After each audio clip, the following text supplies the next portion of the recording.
Nii, kui me oleme juba selgeks saanud üksikuid lööke võitlusasendis, üksikuid otsalööke võitlusasendis, ehk siis jab on ju, ja parem sirge, keegi nimetab seda paremat sirgeks, siis punchiks on ju punch, ehk siis kui jab on selline ettevalmistuslöök, siis punch on selline tugev löök. Siis on aeg proovida kokku panna meie esimene kombinatsioon, ehk siis seeria. On ju, siiamaani ma ei tea, mis on vahe seeria ja kombinatsioonil, kas üldse on. Keegi nimetab, et kombinatsioon on rünnaku ja kaitse elementide kombinatsioon. Seeria on siis seeria mitmest löögist ja siis võtame kahelöögiline seeria sirgetes löökidest. Ehk siis, ja kuidas jalad liiguvad? Nad liiguvad väga-väga sarnaselt sellele, kuidas nad liiguvad, kui me teeme üksikuid lööke. Ehk siis, kui me teemegi pam-pam, võt selline kombinatsioon, ehk siis seeria, on siis ma astun kõigepealt vasaku jalaga, teen jab.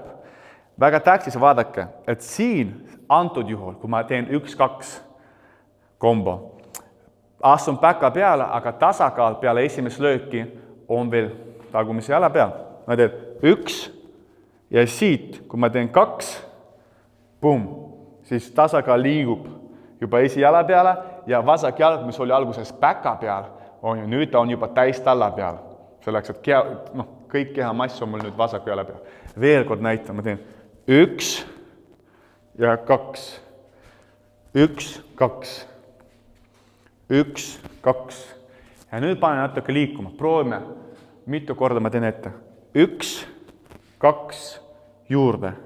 1, 2, juurde. 1, 2 juurde. Siin on jälle suur teema, sest päris paljud inimesed on kuskilt selgeks saanud seda teist sammu parema jalaga, et nad teevad 1, astuvad ette ja siis samal ajal, kui nad teevad löögi parema käega, nad teevad samm ja siis nad teevad 2 ja siis jäävad seisma. 1, 2 ja kokku. Mina niimoodi ei õpeta ja mind ka pole minu treener mind niimoodi õpetanud. Ma väga-väga palju olen vaadanud nagu matše.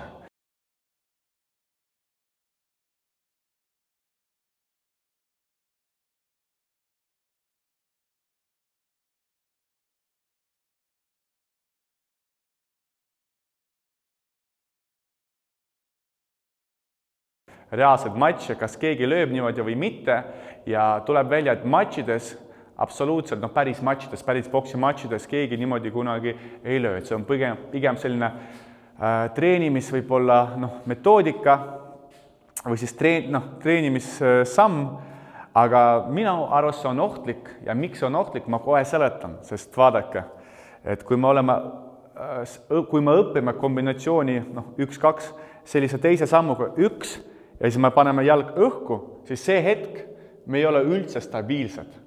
Ja kui samal ajal me saame löögi pihta, siis see on väga suur probleem meie jaoks. Ja ma olen isegi sparinud nende inimestega, kes teevad selliseid kombinatsioone.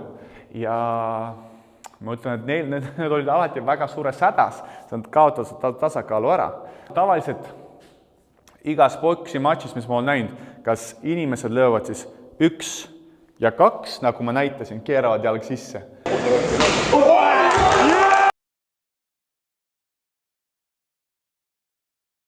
Või nad ei keera üldse jalg sisse, nad teevad 1, 2, sest kui vastane on veel värske, siis keerates jalg sisse, see, ütleme nii, paneb meid rohkem kulutama aega, et seda kätt tagasi viia.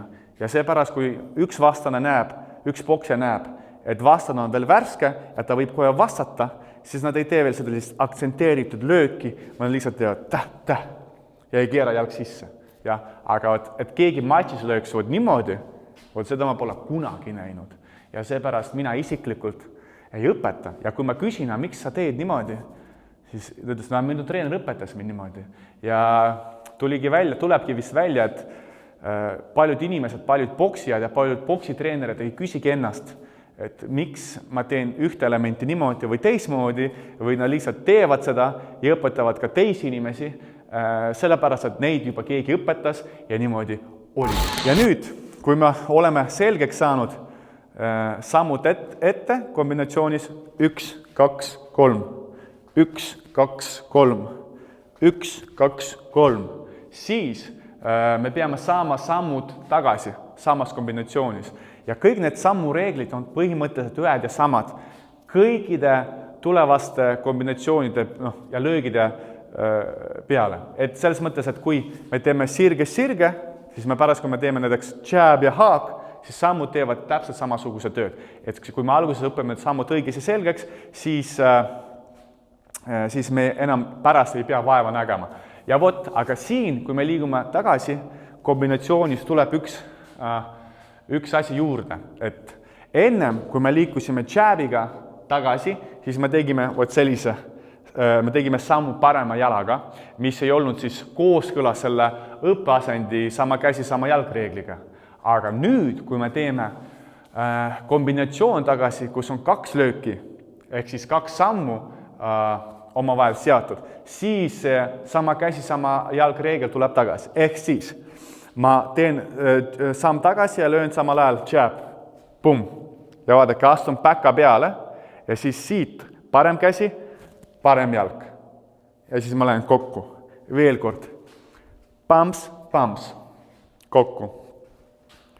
Pams, pams, kokku. Ja vaadake, siin jälle tagumine jalg, ma teen samm esijalaga ja astun peaaegu sama joone peale, kus mul asub see tagumine jalg.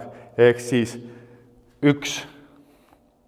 Ja siit liigun siis 2. Tüüpiline viga on see, et paljud teevad sellist Michael Jacksoni moonwalki, ehk siis nad teevad niimoodi, mis ei ole õige ka. Lihtsalt samm. 1, päka peale, 2 ja kokku. Veel kord. 1, 2, kokku ja veel. Pams, pams, kokku. Ja kui ma teen kiiresti, on ju. Ja see annabki mulle võimaluse. Ma liigun tagasi, hopp, tuleb minu peale, pum, pum, võtan vastu, tagasi. Ehk siis ette, tagasi. Ette, tagasi. Ja veel 1. Ette, tagasi. On ju. Ja palun, ärge kunagi tõstke see jalg üles, kui me liigume ette. Pum. Et siis võime kodus siis iseseisvalt proovida. Mina olin Georgi Avalõmov.